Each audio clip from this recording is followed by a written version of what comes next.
Hello दोस्तों, कैसे हैं आप सभी? आशा है आप सभी बहुत अच्छे होंगे।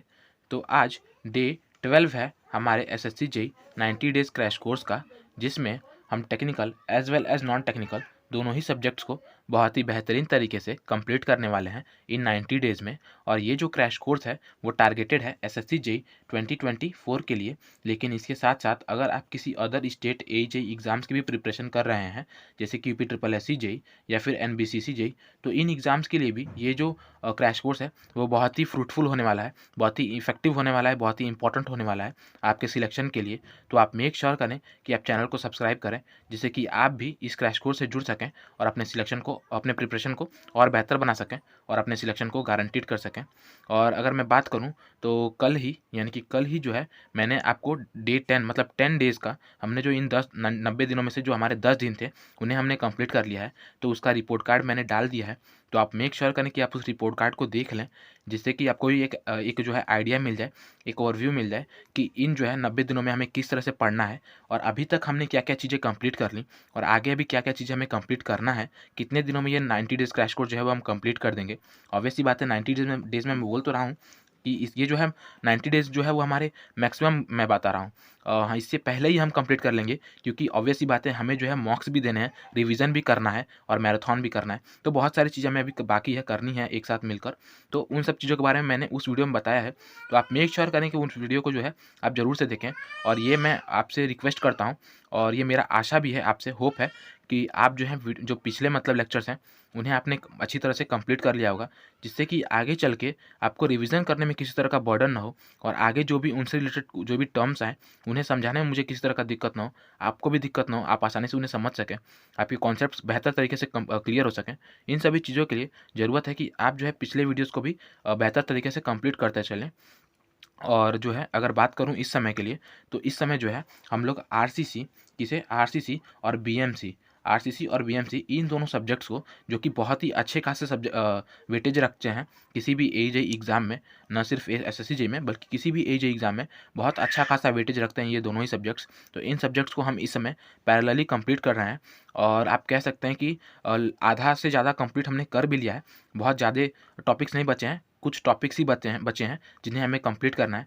तो 3-4 भी नहीं, 2-3 दिनों में जो है हम लोग मेक श्योर करूँगा, मैं अपनी बेस्ट पॉसिबल एफर्ट्स डालूँगा, जिससे कि जो है ये मतलब दोनों सब्जेक्ट्स हमारे कंप्लीट हो जाए और हम आगे के अदर सब्जेक्ट्स पे भी बढ़ सकें। ठीक है? तो ये था। और अगर बात करते हैं आज के टॉपिक की, तो कल जैसा मैंने आपको बताया था, कल मैंने जो है आपको जो है सीमेंट के बारे में बताया था। हमने सीमेंट पूरा कंप्लीट कर लिया, ठीक है? और आज जो है अब हम टिम्बर कंप्लीट करेंगे, टिम्बर टॉपिक हम कंप्लीट करेंगे, ठीक है? जो कि बहुत इंपॉर्टेंट टॉपिक है, बहुत अच्छे-अच्छे क्वेश्चंस आते हैं इस टॉपिक से। तो आप मेक श्योर कीजिए कि आप वीडियो में एंड तक बने रहें, जिससे कि जो है ये जो आपका क्या बोलते हैं टॉपिक है, जो इसके कॉन्सेप्ट्स हैं, वो आपको बेहतर तरीके से क्लियर हो सकें, ठीक है? तो चलिए वीडियो को स्टार्ट करते हैं। तो सबसे पहले हम जानते हैं कि टिम्बर होता क्या है मेरे भाई। तो जो टिम्बर होता है वो क्या होता है? तो timber woods used for engineering purpose is termed as timber, यानी कि वो लकड़ियाँ जिन्हें हम इंजीनियरिंग पर्पस के लिए यूज़ करते हैं, इंजीनियरिंग एक्टिविटीज़ के लिए यूज़ करते हैं, उन्हें हम क्या कहते हैं? उन्हें हम टिम्बर कहते हैं, ठीक है? और ये देखिए, अगर मैं इसमें एक मतलब आपको पॉइंट जोड़ना चाहूँ, अगर ये आपका ट्री है मेरे भाई, अगर ये आपका ट्री है, तो इस ट्री के 3 पार्ट, मेजर 3 पार्ट होते हैं, ठीक है? मेजर 3 पार्ट होते हैं। जो पहला पार्ट है वो है आपका ब्रांचेस, जो दूसरा पार्ट है वो है आपका स्टेम या फिर ट्रंक, और जो लास्ट मतलब तीसरा पार्ट है वो है आपका रूट। तो इसमें से जो है, जो ट्रंक जो हिस्सा होता है ना मेरे भाई, ट्रंक, इसी से जो है हमें मेजर टिम्बर मिलता है, ठीक है? मेजर टिम्बर जो है हमें कहाँ से मिलता है? ट्रंक वाले हिस्से से मिलता है। तो ये जो है, ये जो मैंने चीज़ यहाँ पे डायग्राम बताई है ना, ये देखो, ये जो है, ये यहाँ से हमने कट किया, ठीक है? यहाँ से हमने कट किया, तो यहाँ से जो हमें क्रॉस सेक्शन मिला, उस क्रॉस सेक्शन को हम यहाँ पे पढ़ रहे हैं, ठीक है? तो ये किसी ट्री के ट्रंक का जो है क्रॉस सेक्शन है। तो यहाँ पे अगर हम पढ़ें तो यहाँ पे आप देख सकते हैं कि जो है इस क्रॉस सेक्शन में हमने अलग-अलग जो है क्या बोलते हैं, जो हमारा क्रॉस सेक्शन है उसको अलग-अलग तरह से डिवाइड करके रखा है, क्लासिफाई करके रखा है कि इस पोर्शन को हम क्या कहेंगे, इस पोर्शन को हम क्या कहेंगे। तो अगर हम उसकी बात करें मेरे भाई, तो यहाँ पे देखिए, ये जो आपका ये दिख रहा है ना ब्लैक पोर्शन, आपने किसी लकड़ी के क्रॉस सेक्शन में भी देखा होगा, रियल लाइफ में भी। ये जो होता है डार्क कलर का होता है, ठीक है? इसे हम पिथ कहते हैं, ठीक है, इसे हम पिथ कहते हैं। और इसके ऊपर जो होता है हॉट वुड होता है, इसके ऊपर का जो एक लेयर होता है उसे हॉट वुड कहते हैं, ठीक है। और इसके ऊपर सैप वुड आता है और उसके ऊपर जो है कैम्बियम लेयर आता है और उसके ऊपर चल के हमारा क्या आता है, बार्क आता है, ठीक है, बार्क। और ये जो हमारी लेयर्स हैं, ये जो मैं बोल रहा हूँ ना कि इसके ऊपर ये वाला लेयर आता है, इसके ऊपर ये वाला लेयर आता है, ये जो लेयर है उन्हें हम एनुअल रिंग्स कहते हैं। क्या कहते हैं, एनुअल रिंग्स कहते हैं। और इसी के साथ साथ आपने ये भी देखा होगा कि ये जो पिथ है, इस पिथ से रेडियल डायरेक्शन में बाहर की तरफ जो है ये गए रहती हैं, फाइबर्स गए रहती हैं, जिन्हें हम मेडुलरी रेस कहते हैं। इसके बारे में, इस हर एक टर्म के बारे में हम अगर बेहतर तरीके से पढ़ना चाहें तो यहाँ पे मैंने वो बताया है, देखते हैं क्या है। तो जो आपका पिथ होता है ना मेरे भाई, जिसको हमने बताया अभी अभी, जो मेरा पिथ होता है वो क्या होता है, तो ये होता है सेंट्रल पोर्शन ऑफ वुड। क्या होता है, सेंट्रल पोर्शन ऑफ वुड। किसी भी जो आपका ट्री है, कोई भी वुड है, तो उसका जो सबसे सेंट्रल पोर्शन होता है ना, उसे पिथ कहते हैं। और ये क्या होता है, ये डार्क इन कलर होता है और डिकेड पार्ट होता है। यानी कि जब जो है आपका ट्री छोटा था तो उस समय जो है ये एक्टिव था, उस समय ये ग्रोथ में एक्टिव था, लेकिन अब जो है ये डिकेड पार्ट है, मतलब कि ये जो है अब एक्टिव नहीं है ग्रोथ पार्ट में, ये बस वहाँ पे है, ठीक है। और ये इसका जो है किसी भी तरह का एक्टिव रोल नहीं होता प्लांट ग्रोथ में, ठीक है।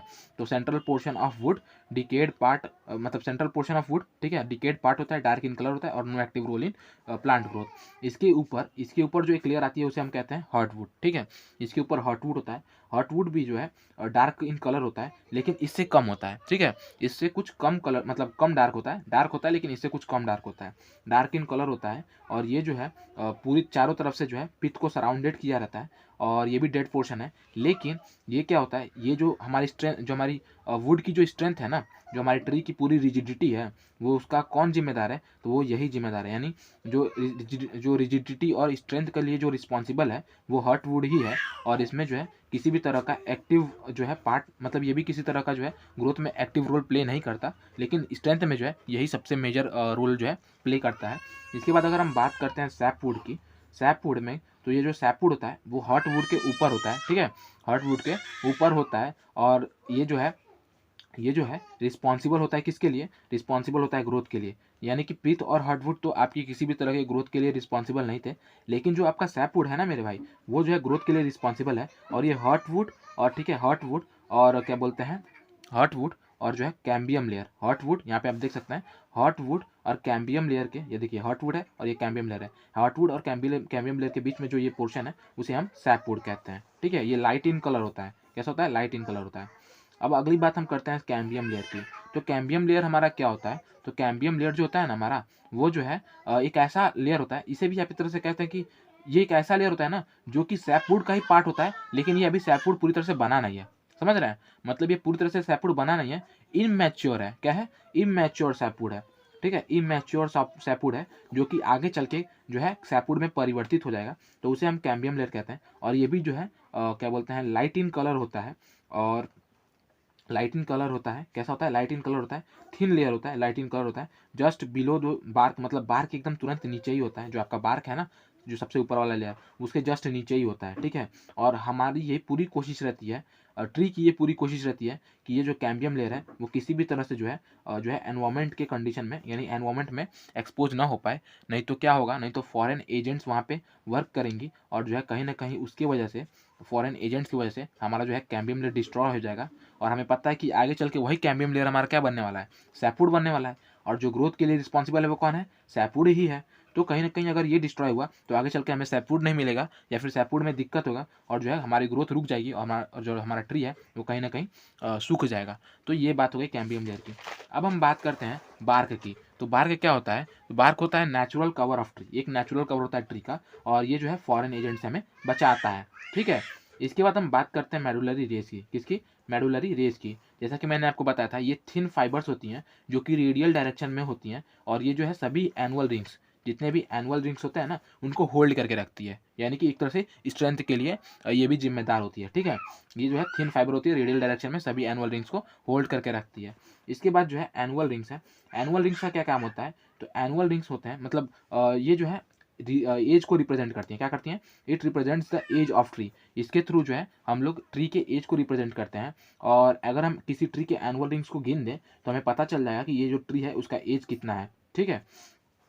तो ये बात हो गई एनुअल रिंग्स की।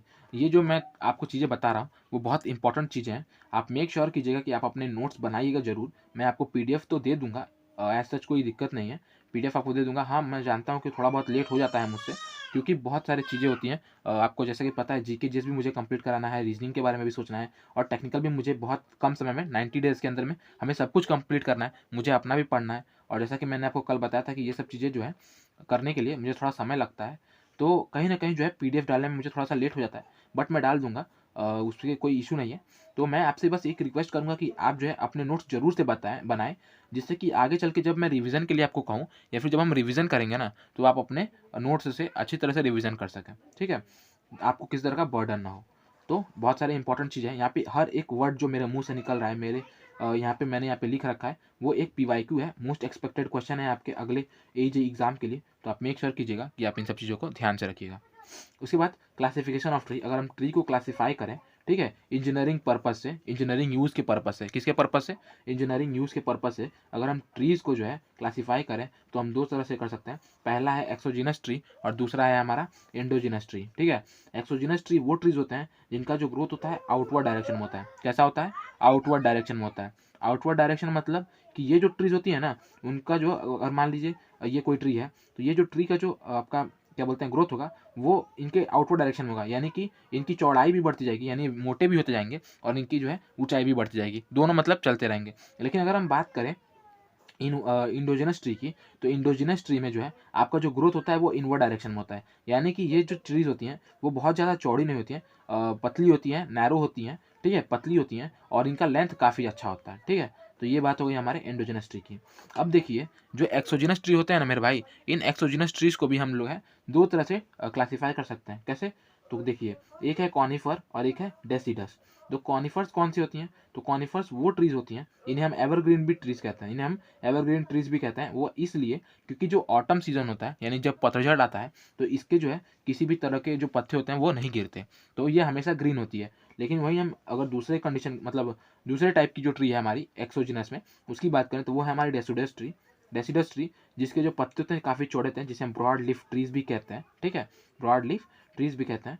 तो ये जो है ऑटम में, ये मतलब एवरग्रीन नहीं होती, इनका जो पत्ते हैं जो ऑटम में गिर जाते हैं। अगर हम इनकी मतलब पर्टिकुलर प्रॉपर्टीज़ की बात करें, तो पर्टिकुलर प्रॉपर्टीज़ में अगर देखें, तो कॉनिफर ट्रीज की अगर हम देखें, तो कॉनिफर ट्रीज का जो वुड होता है वो कैसा होता है? सॉफ्ट होता है, सॉफ्ट वुड होता है, ठीक है। और इसमें जो है आपके जो लीफ और फ्रूट्स होते हैं ना, वो कैसे होते हैं? कोन शेप के होते हैं, यानी एकदम कोनिकल शेप के होते हैं, ठीक है, कोनिकल शेप के होते हैं, इसीलिए इसे कॉनिफर कह रहा है, कोनिफर, कोनिकल शेप, ठीक है।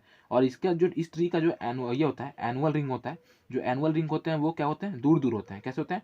दूर दूर, यानी डिस्टिंक्ट, दूर दूर होते हैं। और जो मेडुलरी रेज होती हैं वो पास पास होती हैं।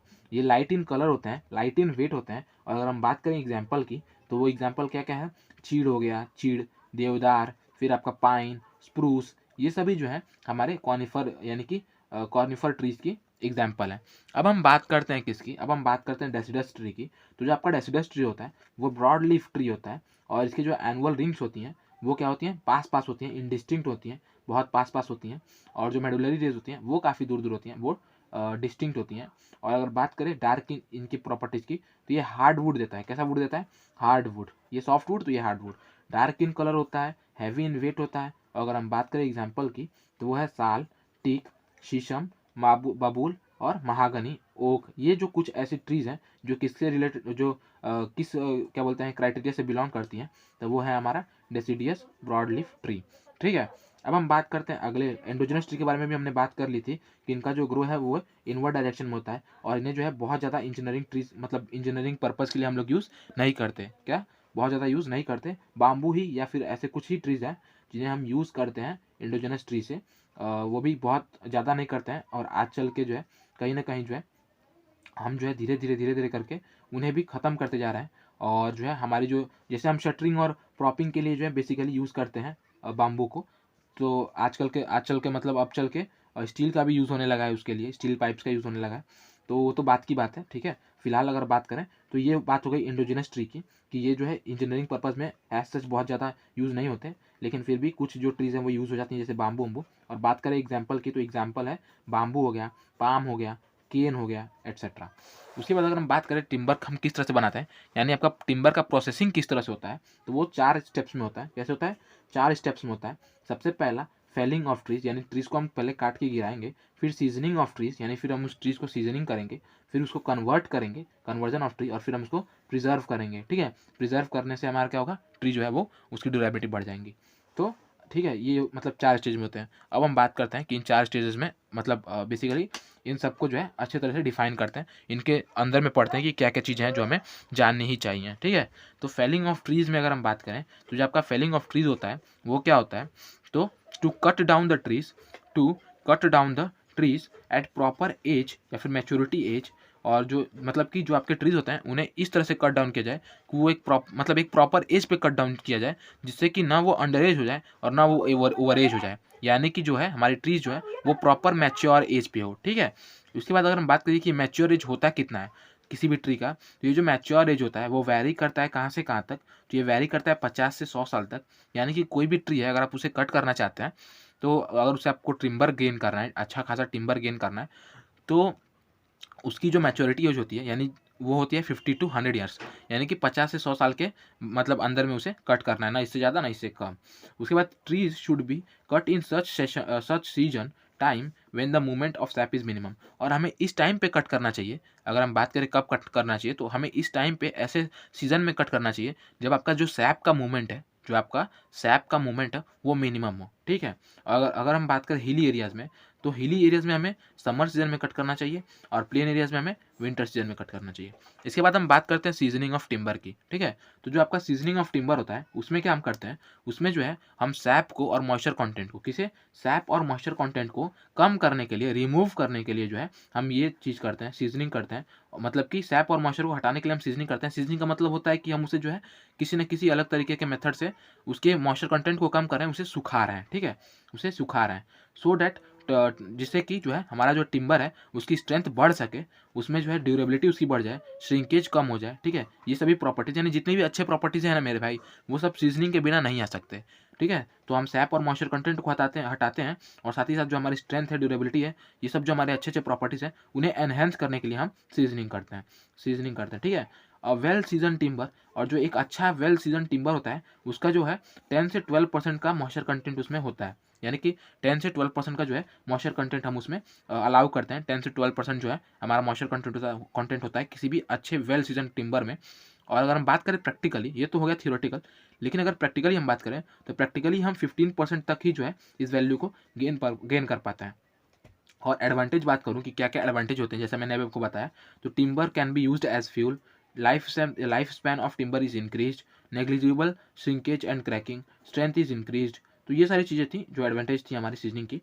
उसके बाद seasoning can be done naturally as well as mechanically, यानी जो हमारा सीजनिंग है उसे हम नेचुरली भी कर सकते हैं और मैकेनिकली भी करते हैं। तो नेचुरल में कौन से किस तरह से करते हैं और मैकेनिकल में किस तरह से करते हैं, इस बारे में अगर हम बात करें तो देखिए क्या है कि नेचुरल सीजनिंग में जो है there is no control in this method and it is uncontrolled and time taking process, यानी कि ये जो है टाइम टेकिंग प्रोसेस है। ऑब्वियसली नेचुरल है तो उस पर हमारा किसी तरह का कंट्रोल नहीं होता है, वो एक अनकंट्रोल प्रोसेस है, कभी टेम्परेचर ज़्यादा तो कभी टेम्परेचर हाई, उस पर हमारा किसी तरह का कंट्रोल नहीं होता। और ये जो है टाइम टेकिंग प्रोसेस होता है, इसमें जो है करीब से करीब 6 महीने से 1 साल तक का जो है आपका समय लग जाता है। और इसमें जो आपका ये होता है, क्या कहते हैं, टिम्बर होता है वो लिएबल होता है श्रिंकेज और ट्विस्टिंग के लिए, यानी कि मतलब इस मेथड के थ्रू अगर आप सीजनिंग कर रहे हैं किसी भी टिम्बर का, तो उसमें बहुत ज़्यादा चांसेस होते हैं कि वो जो है श्रिंकेज हो उसमें और ट्विस्टिंग हो जाए। ठीक है, उसके बाद बात करते हैं हम अगले बात मतलब आर्टिफिशियल सीजनिंग की, या फिर आप कह सकते हैं मैकेनिकल सीजनिंग की। तो मैकेनिकली सीजनिंग हम किस तरह से करते हैं, तो पहला है बॉइलिंग। ठीक है, यानी कि हम क्या करते हैं, हम टिम्बर को बॉयल कर देते हैं। बॉयल करने से क्या होगा, बॉयल करने से जो हमारा सैप है, जो हमारा सैप है वो क्या होगा, वो रिप्लेस हो जाएगा पानी से। ठीक है, बॉइल्ड वाटर से रिप्लेस हो जाएगा। और उसके बाद जो है पानी है, क्योंकि सैप को सुखाने में ज़्यादा समय लगता है, तो अब जो पानी आ गया है तो सैप निकल गया है, पानी आ गया है, पानी को हम जो है आराम से जो है सन में रख के जो है पानी को हटा सकते हैं। बहुत क्विक मेथड है, बहुत आसानी से जो है इसके थ्रू हम जो है सीजनिंग कर सकते हैं। लेकिन दिक्कत ये होता है कि ये जो सीजनिंग है वो छोटे मात्रा के लिए है, मतलब स्मॉल क्वांटिटी में ही जो है इससे आप प्रोडक्शन कर पाएंगे। इसके बाद है इलेक्ट्रिकल सीजनिंग। क्या है, इलेक्ट्रिकल सीजनिंग। तो इलेक्ट्रिकल सीजनिंग में हम क्या करते हैं, ये जो है रेयरली यूज़ होता है, बहुत कम यूज़ होता है। क्यों, क्योंकि इसमें खर्चा बहुत ज़्यादा होता है, खर्चा बहुत ज़्यादा होता है। और दूसरा बात कि इससे जो है कहीं ना कहीं हमारा जो स्ट्रेंथ होता है टिम्बर का वो भी रिड्यूस हो जाता है, क्योंकि इसमें जो है स्प्लिटिंग हो जाती है। क्या हो जाती है, स्प्लिटिंग हो जाती है। तो ये बात हो गई, अनइकोनॉमिकल भी होता है, रेयरली यूज़ किया जाता है। तो ये बात हो गई इलेक्ट्रिकल सीजनिंग की। अब हम बात करते हैं किल्न सीजनिंग की, ठीक है, यानी भट्टी में इसे अब हम ये करेंगे, पकाएंगे कह सकते हैं। तो ये जो होता है बेस्ट मेथड होता है, बेस्ट मेथड होगा कब, जब आपको बल्क में सीजनिंग करनी है। कैसे करनी है, बल्क में सीजनिंग करनी है, तो ये आपका बेस्ट मेथड होता है। आप इससे ये कर सकते हैं, अडॉप्ट कर सकते हैं, और काफ़ी अच्छी मात्रा में जो है, काफ़ी जल्दी, काफ़ी अच्छी मात्रा में जो है हम इससे जो है टिम्बर को सीजन कर सकते हैं। अब हम बात करते हैं अगले टॉपिक की, मतलब अगले मेथड की। तो अगला मेथड है केमिकल सीजनिंग। कौन सा सीजनिंग, केमिकल सीजनिंग। तो केमिकल सीजनिंग में क्या करते हैं, हम डिफरेंट टाइप ऑफ केमिकल्स को यूज़ करते हैं, जिसके थ्रू हम क्या कर सकें, जिसके थ्रू जो है हम सैप को जो है निकाल सकें, यानी सैप को हम रिमूव कर सकें, और जो है हमारा जो टिम्बर है उसके जो मॉइस्चर कंटेंट है उसे भी हम कम कर सकें, और हमारा जो टिम्बर है उसकी ड्यूरेबिलिटी हाई हो जाए। तो केमिकल भी यूज़ होते हैं, different types of chemical use होते हैं, जिसके बारे में हम बहुत आगे बात करेंगे। एज सच कोई क्वेश्चन उससे पूछे नहीं जाते हैं, तो इसलिए मैंने यहाँ पे कोई एज सच ये नहीं किया, क्या बोलते हैं, नहीं ऐड किया। जो चीज़ें पूछी जाती है वो चीज़ें मैंने यहाँ पे ऐड कर ली, जैसे बेस्ट मेथड कौन सा होता है बल्क सीजनिंग के लिए, क्विकेस्ट मेथड कौन सा होता है, ये इलेक्ट्रिकल सीजनिंग के लिए कौन, मतलब इलेक्ट्रिकल सीजनिंग के क्या क्या डिफेक्ट्स होते हैं कि हम उसे यूज़ कम करते हैं, ये सब चीज़ें मैंने आपको बता दी। अब हम चलते हैं अगले स्टेप पे, यानी कि हमने दो स्टेप क्लियर कर ली। पहला कि felling of seasoning, felling of timber, और दूसरा सीजनिंग ऑफ टिम्बर। अब हम चलेंगे कन्वर्जन ऑफ टिम्बर पे, ठीक है। तो कन्वर्जन ऑफ टिम्बर की अगर हम बात करें, तो कन्वर्जन ऑफ टिम्बर में क्या होता है कि हम टिम्बर को जो है, हमारा जो वुडलॉक हमने सीजन करके ला लिया, उसे हम किस तरह से अपना required proper shape and size हम दें, इसके बारे में अगर हम बात करें तो ये देखिए किस तरह से हम देते हैं। इसमें जो है टोटल 4 टाइप के, आपके कैसे हैं, 4 टाइप के, 4 तरह के मेथड हैं, जिनके द्वारा जो है हम जो हमारा लॉग है, हमारा जो टिम्बर है, उसे हम रिक्वायर्ड शेप एंड साइज जो है प्रोवाइड कर सकते हैं। तो पहला जो है हमारा वो है ऑर्डिनरी सॉइंग। क्या है, ऑर्डिनरी सॉइंग। ये जो होता है मोस्ट इकोनॉमिकल मेथड होता है, और इसमें बहुत कम वेस्टेज होता है। ऑब्वियसली बात है, मोस्ट इकोनॉमिकल है तो आपका वेस्टेज कम ही होगा, लेकिन इसके साथ साथ अगर हम बात करें तो ये जो है बहुत ईजी होता है, most easy and quick method. क्योंकि हम देख रहे हैं यहाँ, ये आपका अगर कोई क्रॉस सेक्शन है वुड का, तो इसे हम ऐसे मतलब कट करते जाते हैं। तो इस तरह से कट करना, क्योंकि ईजी भी पड़ रहा है हमें, ईजी भी पड़ रहा है, लेस वेस्टेज भी हो रहा है, मोस्ट इकोनॉमिकल पड़ जा रहा है, और जल्दी काम भी हो जा रहा है। तो आप एक तरह, और इससे जो स्ट्रेंथ मिलता है ना मेरे भाई, वो भी अच्छा होता है, यानी सेकंड बेस्ट स्ट्रेंथ मिलता है।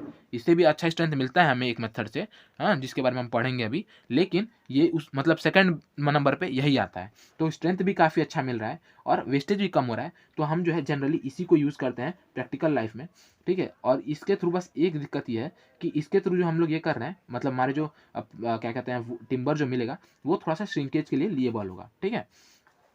इसके बाद आता है हमारा क्वार्टर सॉइंग। क्या आता है, क्वार्टर सॉइंग। इसमें हम क्या करते हैं, इसमें जो हमारा टिम्बर है उसे हम 4 भागों में क्वार्टरली डिवाइड कर देते हैं, और फिर उसे हम कट आउट कर लेते हैं। और मतलब राइट एंगल पे देख रहे हैं, cut are provided at right angle, it is used for that timber who have indistinct medullary rays.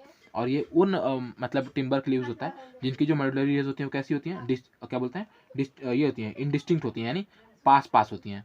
और कौन सी ट्रीज पास पास होती हैं अगर हम बात करें तो ये होती हैं किसमें, कॉनिफर्स में। आपको अगर याद हो, कॉनिफर्स में जो है मेडुलरी रेस वो पास पास होती हैं, और एनुअल रिंग्स दूर दूर होती हैं। तो ये बात हो गई हमारे क्वार्टर स्वाइन की। इसके बाद हम बात करेंगे टेंजेंशियल स्वाइन की। तो आपका जो टेंजेंशियल स्वाइन होता है, टेंजेंशियल स्वाइन, ये क्या होता है, इसमें हम जो है एनुअल रिंग्स के पैरेलली, ठीक है, एनुअल रिंग्स के पैरेलली, और क्या बोलते हैं, परपेंडिकुलर, पैरेलली और परपेंडिकुलर जो है 100 cuts are provided tangential to annual rings meeting at right angle, ठीक है। जो आपके 100 कट्स हैं वो आपके जो है एनुअल रिंग्स के पैरेलल होते हैं, और जो है राइट एंगल पे एक दूसरे से मिलते हैं, ठीक है। इस तरह से कट करते हैं, जैसा कि आप देख सकते हैं, अगर कोई यहाँ पे सेक्शन है, ठीक है, इस तरह से, तो हम इसे क्या करते हैं, कुछ इस तरह से पैरेलली कट करेंगे, इस तरह से कट करेंगे कि ये हमारा जो है एनुअल रिंग्स के कैसा हो जाए, ये हो जाए, टेंजेंशियल हो जाए। और जो हमारे कट्स, अब जैसे हमने कट्स यहाँ पे बनाए, तो हमारा जो कट हमने दूसरा बनाया उसके ये क्या हो, रेक्टेंग मतलब क्या कहते हैं, 90 डिग्री पे कट करें, राइट एंगल बनाए, फिर हमने यहाँ से कट कर दिया, ठीक है, यहाँ से इस तरह से कट कर दिया। फिर उसके बाद हमने कुछ इस तरह से करके यहाँ पे हमने इस तरह से कट कर दिया कि यहाँ पे 90 डिग्री बनाया, यहाँ पे 90 डिग्री बनाया, और इसके लिए टेंजेंशियल हो जाए। तो इस तरह से हम कट करते हैं। लेकिन ये जो मेथड है बहुत ज़्यादा आप देख रहे हैं कि क्रिटिकल भी हो जा रहा है, ऑब्वियसली बात है, क्रिटिकल भी हो जा रहा है, और इसके थ्रू जो है हमारे मेडुलरी रेस और एनुअल रिंग्स दोनों ही डिस्टर्ब हो जा रही हैं, दोनों ही डिस्टर्ब हो जा रही हैं। और यही दोनों जो है एक तरह से कह सकते हैं कि आप जो है बहुत इंपॉर्टेंट होती है स्ट्रेंथ को प्रोवाइड करने में, क्योंकि मेडुलरी रेस ही होती है जो एनुअल रिंग्स को होल्ड करके रखती हैं। तो कहीं ना कहीं ये डिस्टर्ब हो जा रही हैं, जिसकी वजह से जो है इसके द्वारा जो हमको स्ट्रेंथ मिलता है वो सबसे पुअर होता है, सबसे पुअर स्ट्रेंथ मिलता है इसमें, ठीक है। इसके बाद हम बात करते हैं अगले मेथड की, जो कि हमारा रेडियल स्वाइंग और रिफ्ट स्वाइंग। रेडियल सॉइंग और रिफ्ट सॉइंग, इसमें क्या होता है, इसमें जो हम सॉ कट्स लेते हैं, मतलब जो हमारा हम कट लगाते हैं, जो हम सॉइंग करते हैं, वो हम इस तरह से करते हैं कि जो है रेडियल डायरेक्शन में हो जाए, ठीक है। मतलब कि आपकी देखिए इस सेक्शन में देखिए, ये जो सेक्शन है देखिए यहाँ पे मेडुलरी रेज दी गई है, तो हमने यहाँ पे कट कुछ इस तरह से किया है, रेडियल डायरेक्शन में कट किया है, जिससे कि जो आपको मेडुलरी रेज सेम की सेम बनी रहे, ठीक है, सेम की सेम बनी रहे, वो आपको डिस्टर्ब ना हो, जिससे कि आपको जो है स्ट्रेंथ अच्छा मिल सके। तो इसीलिए इसी रीजन की वजह से, क्योंकि हमने रेडियल डायरेक्शन में कट किया है, medullary rays are purely safe and sound, so that we get most strong section are achieved by this cutting sawing method। तो हमें मोस्ट स्ट्रॉन्ग सेक्शन मिलता है, सबसे अच्छा सेक्शन मिलता है इस मेथड के थ्रू। लेकिन इसकी एक ये है, क्या कहते हैं, डिमेरिट है, वो ये है कि यहाँ पे वेस्टेज जो है हमारा मैक्सिमम हो जाता है। हाँ, वेस्टेज जो है हमारा मैक्सिमम हो जाता है, नहीं तो स्ट्रेंथ तो बहुत बढ़िया मिलता है।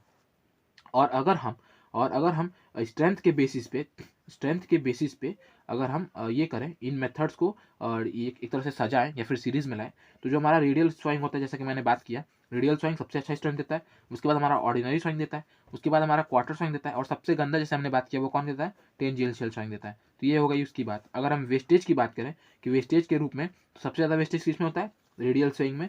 रेडियल स्वाइंग में सबसे ज़्यादा वेस्टेज होता है, उसके बाद क्वार्टर स्वाइंग में होता है, उसके बाद टेंजेंशियल स्वाइंग में होता है, उसके बाद जो है ऑर्डिनरी स्वाइंग होता है। तो ऑर्डिनरी स्वाइंग में स्ट्रेंथ भी अच्छा मिल जा रहा है और जो है वेस्टेज भी सबसे कम हो रहा है। तो ये हमारे लिए काफ़ी इकोनॉमिकल और काफ़ी बेहतर मेथड पड़ता है, ठीक है। इसके बाद आता है हमारा अगला स्टेप। अगला स्टेप है हमारा क्या, प्रिजर्वेशन ऑफ टिम्बर। क्या है, प्रिजर्वेशन ऑफ टिम्बर, यानी टिम्बर को, अब देखिए यहाँ तक हमारा टिम्बर बन गया। अब हम क्या करें कि जो हमारा टिम्बर है वो प्रिजर्व रहे, हम मतलब उससे हम अच्छी तरह से काम ले सकें, काफ़ी लंबे समय के लिए, लॉन्ग टर्म के लिए यूज़ कर सकें, उसके लाइफ स्पैन को हम बढ़ा सकें।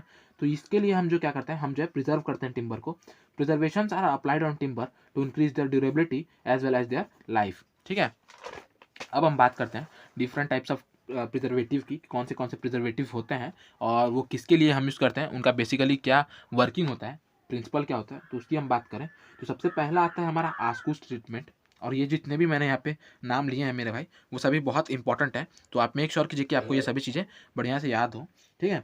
तो आस्कूस ट्रीटमेंट की अगर हम बात करें, तो जो आस्कूस ट्रीटमेंट होते हैं वो हम करते हैं क्या बोलते हैं, वाइट एंड्स के लिए। किसके लिए, वाइट एंड्स के लिए और इंसेक्ट्स से बचाने के लिए, यानी हमारे जो हमारा टिम्बर है उसे वाइट एंड से बचाने के लिए, जिसे हम अपने भाषा में अपने लैंग्वेज मतलब लोकल लैंग्वेज में आपने सुना होगा कि ये कहते हैं, दीमक कहते हैं, वो दीमक से बचाने के लिए, ठीक है, लकड़ी में दीमक ना लगे उसके लिए जो है हम आस्कूस ट्रीटमेंट का यूज़ करते हैं। और इसमें क्या करते हैं, इसमें जो है हम जो है आर्सेनिक पेंटा ऑक्साइड, ठीक है, आर्सेनिक पेंटा ऑक्साइड, कॉपर सल्फेट और पोटेशियम डाइक्रोमेट, इन्हें जो है 1:3:4 के रेशियो में क्या करते हैं, मिक्स करके एक सॉल्यूशन बनाते हैं, जिसे हम आस्कूस ट्रीटमेंट कहते हैं, ठीक है। तो कौन से सॉल्यूशन को यूज़ कर रहे हैं, कौन से कंपाउंड को, तो आर्सेनिक पेंटाऑक्साइड, कॉपर सल्फेट और पोटेशियम डाइक्रोमेट को 1:3:4 के रेशियो में हम जो है मिक्स करते हैं, जिससे हमें एक कंपाउंड मिलता है, जिसके थ्रू हम आस्कूस ट्रीटमेंट को ये करते हैं, मतलब परफॉर्म करते हैं। इसके बाद है हमारा सॉलिग्नम पेंट। क्या है, सॉलिग्नम पेंट, ये जो है ये से भी हम यूज़ करते हैं वाइट एंड के लिए। इसके बाद है हमारा ऑयल पेंट। ऑयल पेंट के थ्रू जो है हम ड्यूरेबिलिटी को भी इंक्रीज़ करते हैं, साथ ही साथ उसके रेजिस्टेंस को भी इंक्रीज़ करते हैं, ठीक है। इसके बाद हमारा कोल टार। कोल टार के थ्रू जो है हम कहीं ना कहीं फायर रेजिस्टेंस को प्रोवाइड करते हैं, यानी फायर रेजिस्टेंस आता है हमारे वुड में, और उसके साथ साथ जो है क्या बोलते हैं, ड्यूरेबिलिटी भी बढ़ जाती है। ऑब्वियस सी बात है, ड्यूरेबिलिटी भी बढ़ जाती है और आपका फायर रेजिस्टेंस भी आ जाता है। लेकिन इसमें एक डिमेरिट ये है कि इसके द्वारा जो है बैड स्मेल आता है, ठीक है।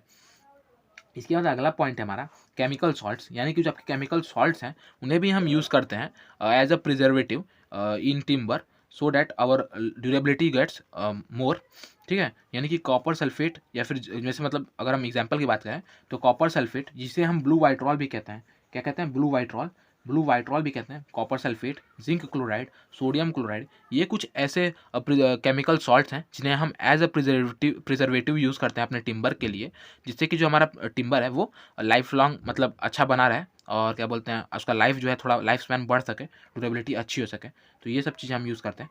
इसके बाद एक बहुत इंपॉर्टेंट टर्म है, बहुत इंपॉर्टेंट पॉइंट है, जो कि ये आपका क्रियोसोट ऑयल, और इसे जो है बेस्ट प्रिजर्वेटिव भी कहा जाता है। यानी कि ये सबसे बेस्ट प्रिजर्वेटिव है। और इसके थ्रू जो है हम क्या करते हैं, हम टिम्बर की लाइफ को डबल कर देते हैं। क्या करते हैं, डबल कर देते हैं टिम्बर की लाइफ को। और ये जो है, ये जो हमारा क्रियोसॉट ऑयल है, उसे हम अचीव कहाँ से करते हैं, तो इसे हम जो है कोल टार के डिस्टिलेशन के थ्रू जो है अचीव करते हैं। It is achieved by distillation of coal tar known as Bethell's process, यानी कि बेथल्स प्रोसेस होता है एक, जिसके थ्रू जो है हम कोल टार को डिस्टिल करते हैं और उसके थ्रू जो है हमें क्रियोसॉट ऑयल मिलता है, जो कि बहुत अच्छा प्रिजर्वेटिव होता है, बेस्ट प्रिजर्वेटिव होता है, जिसके थ्रू हम टिम्बर को जो है टिम्बर की लाइफ को जो है डबल कर सकते हैं। इसके बाद हम बात करते हैं सर एबल्स प्रोसेस की। बहुत इंपॉर्टेंट पॉइंट है। सर एबल्स प्रोसेस बार बार पूछ लिया जाता है कि क्या किस लिए यूज़ किया जाता है। तो ये जो है फायर रेजिस्टेंस बढ़ाने के लिए हम यूज़ करते हैं। क्या करता है, फायर रेजिस्टेंस को इंक्रीज़ करता है। और इसमें जो है सोडियम सिलिकेट को यूज़ करते हैं हम फायर रेजिस्टेंस करने के लिए, टिम्बर को फायर रेजिस्टेंस बनाने के लिए। ठीक है, तो सोडियम सिलिकेट का यूज़ करते हैं फायर रेजिस्टेंस बनाने के लिए। सर एबल्स प्रोसेस याद रखिएगा, क्योंकि मैच ऑफ द फॉलोइंग दे देता है और उसमें पूछ देता है कि भैया बताओ ये मेथड, ये प्रोसेस है, किसके लिए यूज़ करते हैं। तो उसमें सर एबल्स प्रोसेस जो है वो कहीं ना कहीं आपको मिल ही जाएगा। इसके बाद हमारा अगला पॉइंट है डिफेक्ट्स इन टिम्बर, यानी टिम्बर में कौन से डिफेक्ट्स होते हैं। ठीक है, तो टिम्बर में दो तरह, वैसे तो डिफेक्ट बहुत तरह के होते हैं, लेकिन मतलब यहाँ पे मैंने दो बताए हैं। पहला defects in timber before cutting और दूसरा defects in timber after cutting. Before cutting और आफ्टर कटिंग की अगर हम बात करें तो देखिए, अगर हम बिफोर कटिंग की बात करें यानी कट करने से पहले, ठीक है, यानी जो हमारा वुड है, ट्री है, उसे कट करने से पहले हमारे ट्रीज में कि क्या क्या, यहाँ पे कटिंग का मतलब होता है कन्वर्जन मेरे भाई। यहाँ पे जो कटिंग का मतलब है वो कन्वर्जन है। आप ये मत समझिएगा कि जो है ट्री में ये जो डिफेक्ट है वो ट्री में नहीं आएंगी, ट्री में नहीं आएंगी, मतलब कुछ ट्रीज में भी आएंगी और कुछ जो है कट करने के बाद आएंगी। ठीक है, तो ओवरऑल मैं कहूँ तो ये जो है आपको बिफोर कटिंग आप कहेंगे कि before cutting defects in timber before cutting, जिसमें आपका पहला जो है वो है स्टार शीट। बहुत इंपॉर्टेंट पॉइंट है। आपने देखा होगा, नाम सुना होगा, आपको मालूम चल रहा होगा कि हाँ सब कुछ इंपॉर्टेंट है। स्टार शीट जो कि क्या होता है, तो इसमें क्या होता है, इसमें जो हमारा लॉग है ना, जो हमारा टिम्बर है, उसका जो क्रॉस सेक्शन है कुछ इस तरह से होता है। इसमें जो है आपके जो है इसमें जो है आपके जो है लॉन्गिट्यूडनल डायरेक्शन में, ठीक है, मतलब आपका अगर ये देखिए, ये वुड है, ये टिम्बर है, ठीक, अगर ऐसे हमने लॉग रखा हुआ है तो इस तरह से जो है रेडियल डायरेक्शन में जो है, ठीक है, रेडियल डायरेक्शन में पूरे लेंथ में जो है, पूरे लेंथ में रेडियल डायरेक्शन में क्या आ जाएंगी, सेपरेशंस आ जाएंगी। रेडियल डायरेक्शन में सेपरेशंस आ जाएंगी, जो कि कैसी होंगी, जो कि आउटर सरफेस पे मतलब चौड़ी होंगी और इनर सरफेस पे जाते जाते पिथ तक जाते जाते जो है खत्म हो जाएंगी। ठीक है, तो this separations get reduced toward the pith and due to this defect outer surface of timber is separated in radial direction. ठीक है, और ये जो कब होती हैं अगर हम बात करें तो ये जो है अंडर मैच्योर ट्री में होती हैं। ठीक है, इसके बाद अगला पॉइंट है हार्ट शेक। क्या है, हार्ट शेक। इसमें क्या होता है, तो इसमें जो है इस डिफेक्ट की वजह से जो है टिम्बर जो है सेपरेट हो जाता है इस तरह से कि जिससे कि जो उसका आउटर सरफेस है वो तो क्लियर होता है, उसमें कोई इशू नहीं होता है, लेकिन जो हमारा इनर सरफेस है ना, जो हमारा हॉटवुड जोन है, जो हमारा हॉटवुड है, वहाँ पे जो है रेडियल डायरेक्शन में सेपरेशंस आ जाती हैं। ठीक है, तो और ये जो है ओवर मैच्योर ट्री में मतलब प्रेजेंट होता है, तो इसे हम हार्ट शेक कहते हैं। इसके बाद है आपका cup shake and ring shake. तो cup shake and ring shake में क्या होता है, जब आपका जो है कभी आंधी तूफान में due to high velocity of wind sometimes a portion of annual ring, जो आपका एनुअल रिंग है उसका कुछ पोर्शन जो है वो कहीं ना कहीं डैमेज हो जाता है। तो उस डैमेज को जो है हम क्या कहते हैं, उसे हम कप शेक कहते हैं। और अगर आपका कुछ पोर्शन ही कम मतलब ये हो रहा है, कुछ छोटा सा पोर्शन डैमेज हो रहा है, तो उसे हम कप शेक कहते हैं। लेकिन अगर आपका पूरा एनुअल रिंग जो है वही डैमेज हो जा रहा है तो उसे हम रिंग शेक कहते हैं। तो आई होप आप इसे भी समझ पाए होंगे। इसके बाद है ट्विस्टेड फाइबर, यानी कि विंड की वजह से जो है आपका फाइबर जो है ट्विस्ट हो जाता है, तो उसे हम ट्विस्टेड फाइबर कहते हैं, मतलब मरोड़ आ जाता है उसमें। इसके बाद है रिंड गाल। ये बहुत इंपॉर्टेंट है, इससे पूछाता है। इसमें क्या होता है, इसमें एक अबनॉर्मल ग्रोथ होता है। जैसे मान लीजिए आपका ट्री छोटा है और आपने क्या किया, आपने उसके कुछ ब्रांचेस को कट कर दिया, तो उसकी वजह से जो है ब्रांचेस को कट करने की वजह से उस कट पे जो है कुछ एबनॉर्मल ग्रोथ हो जाती है, स्वेलिंग हो जाती है, यानी कि वहाँ पे कुछ एक्स्ट्रा सैपवुड आके जमा हो जाता है। ठीक है, एक्स्ट्रा सैपवुड आके जमा हो जाता है, उसे ही हम रिंड कहते हैं। ठीक है, इसके बाद है नॉट। क्या है, नॉट। तो नॉट में क्या होता है, नॉट में जो है हम जब ना किसी ट्री के ब्रांच को कट करते हैं, जब हमारा कोई ट्री के ब्रांच को कट करते हैं तो क्या हो जाता है, वो उसकी जो मतलब ग्रोथ है वो वहीं पे रुक जाती है, यानी कि उसकी जो ग्रोथ है वहीं पे रुक जाती है। और वहाँ पे कहीं ना कहीं जो है हमारा जो ट्री है वहाँ पे एक डिसकंटिन्यूटी आ जाती है। क्या हो जाती है, फाइबर्स में डिसकंटिन्यूटी आ जाती है, और उस फाइबर्स में डिसकंटिन्यूटी आ जाती है, तो इसे ही जो है हम नॉट कहते हैं, due to cutting of branches of tree not properly, यानी सही तरीके से हमने अगर ब्रांचेस को नहीं कट किया, तो स्मॉल एजेस में अगर हमने ट्री के ब्रांचेस को सही से नहीं कट किया, तो क्या है वहाँ पे जो है ग्रोथ एक पर्टिकुलर पॉइंट पे ग्रोथ जो है वो स्टॉप हो जाती है, और वहाँ पे जो है कहीं ना कहीं हमारे फाइबर्स में डिसकंटिन्यूटी आ जाती है, और इसी इफेक्ट को जो है, इसी क्या बोलते हैं, डिफेक्ट को जो है हम क्या कहते हैं, नॉट कहते हैं। इसके बाद एक और पॉइंट है कैलस। कैलस क्या होता है, तो ये जो है अगर आपके ट्री को कहीं मतलब वाउंड आ जा रहा है, कट आ जा रहा है, चोट आ जा रहा है कहीं किसी वजह से, किसी भी इशू की वजह से, तो वहाँ पे कुछ सॉफ्ट टिश्यूज़, वहाँ पे जो है कुछ सॉफ्ट टिश्यूज़, वहाँ पे कुछ सॉफ्ट टिश्यूज़ है मतलब कवर कर लेते हैं उस वाउंड को सॉफ्ट टिश्यूज़ जो है वो कवर कर लेते हैं, जिसे हम क्या कहते हैं, कैलस कहते हैं। ठीक है, कैलस कहते हैं। इसके बाद हमारा अगला पॉइंट है अपसेट। क्या है, अपसेट। ऑफसेट में क्या होता है, तो ऑफसेट में जो है when particles of timber get crushed और injured in compression due to natural forces, it is called upset. ठीक है, यानी कि अगर आप देख रहे हैं कभी नेचुरल फोर्सेस की वजह से या फिर आपके ट्री कट के गिराने की वजह से अगर जो आपके टिम्बर है उसके जो पार्टिकल्स हैं वो कहीं ना कहीं कंप्रेशन या फिर क्रश हो जा रही हैं, ठीक है, कंप्रेशन की वजह से या फिर किसी भी अदर फोर्स की वजह से जो है क्रश हो जा रही हैं, इंजर्ड हो जा रही हैं, तो उसे हम अपसेट कहते हैं। इसके बाद हम बात करते हैं फॉक्सीनेस की। तो फॉक्सीनेस में क्या होता है, फॉक्सीनेस में पीठ के चारों तरफ जो है स्पॉट्स प्रेजेंट हो जाती हैं, रेड, येलो या फिर ब्राउन कलर की जो है स्पॉट्स प्रेजेंट हो जाती हैं, किसके चारों तरफ, क्या बोलते हैं, पीठ के चारों तरफ, तो इसे हम फॉक्सीनेस कहते हैं। इसके बाद है हमारा बॉल्स।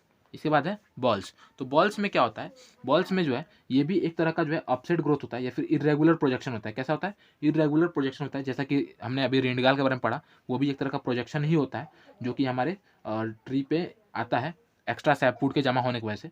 उसी तरह से ये भी है, इसमें भी जो है क्या बोलते हैं, इरेगुलर प्रोजेक्शंस आ जाते हैं ट्री पे किसी भी शॉक या इंजरी की वजह से। ठीक है, तो इसे हम बॉल्स कहते हैं। अब हम बात करेंगे defect in timber after cutting. After cutting, तो कटिंग के बाद क्या क्या डिफेक्ट आता है, तो उसमें है पहला बाउ। बाउ में क्या होता है, जैसे मान लीजिए आपका ये ट्री है, ठीक है, मतलब ये आपका क्या है, टिम्बर है, ठीक है, टिम्बर है, तो ये ऐसे सीधा खड़ा है, लेकिन अगर इसके लेंथ में जो है कुछ ऐसे डिफ्लेक्शन आ जाए, क्या आ जाए, कुछ ऐसे, ये ऐसे था तो कुछ ऐसे डिफ्लेक्शन आ जाए, यानी ये झुक जाए, क्या हो जाए, झुक जाए, तो इसे ही हम बाउ कहते हैं, यानी ये कर्वेचर अलॉन्ग लेंथ हमें मिल जाए। ठीक है, timber gets curved along its length. अगर हम बात करते हैं कप की, तो कप में क्या होता है, तो कप में timber gets curved along its width, यानी कि कर्वेचर जो है आपको विड्थ के अलॉन्ग मिल जाता है। ठीक है, तो ये बात हो गई हमारी बाउ और कप के बारे में। इसके बाद हम बात करेंगे केस हार्डनिंग, कि केस हार्डनिंग क्या होता है। तो जब भी आपने देखा होगा कि हम जब भी किसी ट्री को कट करते हैं और उसे सीजनिंग के लिए रखते हैं, तो सीजनिंग के लिए जब हम उसे रखेंगे ना, तो हो मतलब बहुत कई बार ऐसा हो जाता है कि आउटर और इनर, जो आउटर ये है, आउटर सरफेस है आपके किसका, टिम्बर का, और जो इनर सरफेस है आपका टिम्बर का, उसमें क्या है, श्रिंकेज में डिफरेंस हो जाए, श्रिंकेज जो है वो यूनिफॉर्म ना हो, तो उसकी वजह से भी जो है उनमें जो है different types of stress develop हो जाते हैं, जिनकी वजह से जो है हम different types of stress develop हो जाते हैं, और इसी फेनामेना को जो है हम क्या कहते हैं, केस हार्डनिंग कहते हैं। ठीक है, इसी फेनामेना को हम केस हार्डनिंग कहते हैं। क्या होता है, तो श्रिंकेज जो है यूनिफॉर्म नहीं होता है, यानी difference in shrinkage in outer and inner क्या बोलते हैं, सरफेसेस। इसके बाद देखते हैं हम अगले पॉइंट की। तो अगला पॉइंट है हमारा हनी कॉम्बिंग।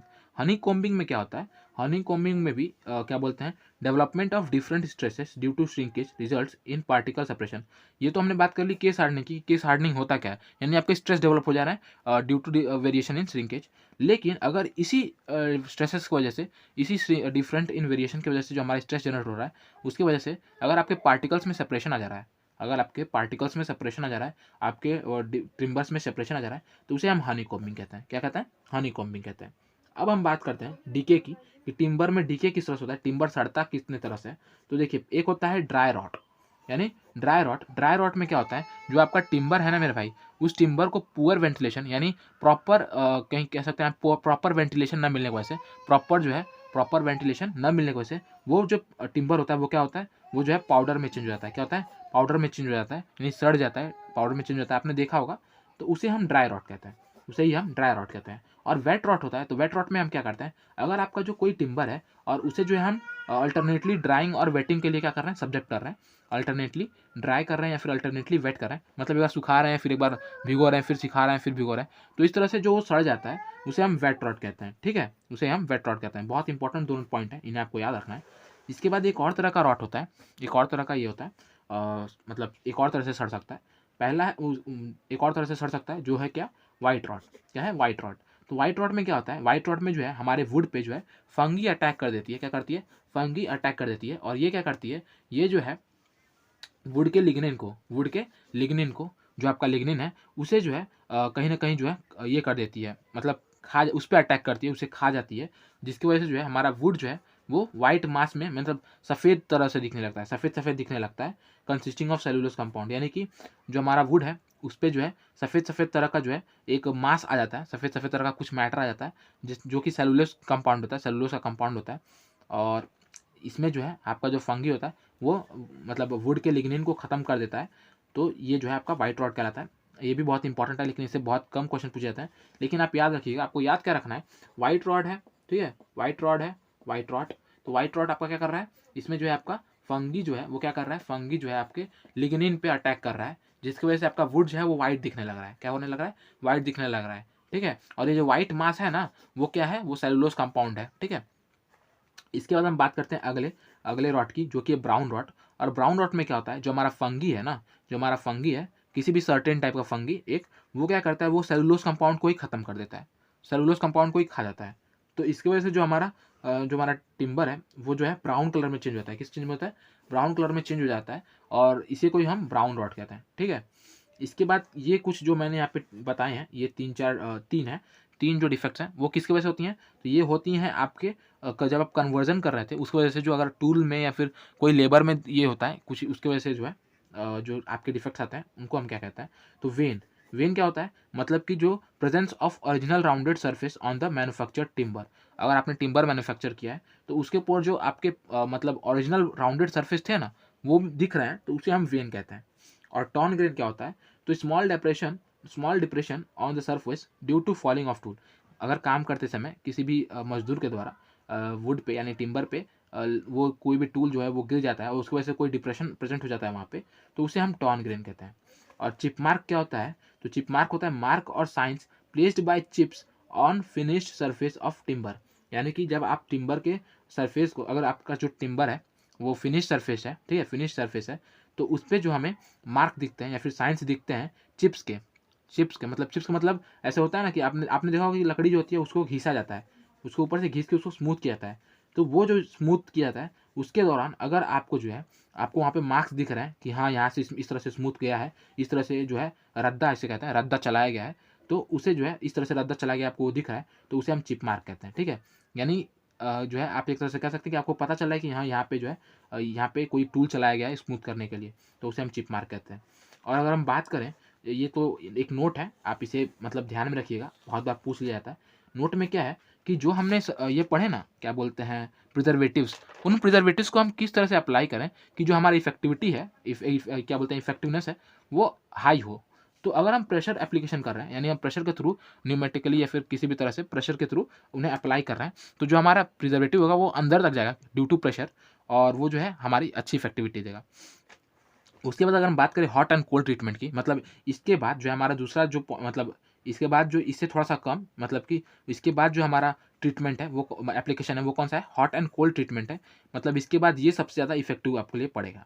इसके बाद आपको डिपिंग कर सकते हैं, इसके बाद आपका डिपिंग है, डिपिंग के बाद आपका स्प्रेइंग है, और स्प्रेइंग के बाद जो है ब्रशिंग है, यानी ब्रशिंग के थ्रू जो है आपको सबसे लेस इफेक्टिविटी मिलेगा। उसके बाद उससे ज़्यादा कुछ मिलेगा स्प्रेइंग से ज़्यादा मिलेगा डिपिंग से ज़्यादा मिलेगा हॉट एंड कोल्ड ट्रीटमेंट में, और इससे ज़्यादा मिलेगा आपको प्रेशर एप्लीकेशन में। तो ये कुछ बात थे टिम्बर के बारे में। और भी थोड़ी चीज़ें जो है मुझे बतानी है कल, तो कल जो है लाइम एंड मोर्टार, और उसके साथ जो है ये टिम्बर में कुछ पार्ट बचे हैं जो कि वीनर और प्लैंक और इन सब चीज़ों से रिलेटेड है, और इन सब चीज़ों को जो है मैं कल जो है आपको बताऊंगा, कल क्लियर करा दूंगा। तो ये था इस वीडियो में, और आई होप कि आपको ये सभी पॉइंट्स क्लियर हो गए होंगे, और आप जो है चैनल से भी जुड़ गए होंगे, क्योंकि इसी तरह के जो आपके प्रिपरेशन में जो है हम हेल्प करेंगे आपकी, और आपकी प्रिपरेशन को बेहतर बना देंगे इन 90 दिनों में। तो आप मेक श्योर करें कि आप चैनल को सब्सक्राइब कर लें और इस क्रैश कोर्स से जुड़ जाएँ, और टेलीग्राम चैनल को भी जुड़ जाएँ टेलीग्राम चैनल से भी, जिससे कि आपको PDF मिल सके, और व्हाट्सएप ग्रुप से भी जुड़ें, जिससे कि हमारा और आपका जो इंटरेक्शन है वो और बेहतर हो सके। तो ये था इस वीडियो में। Keep watching, keep sharing, thank you.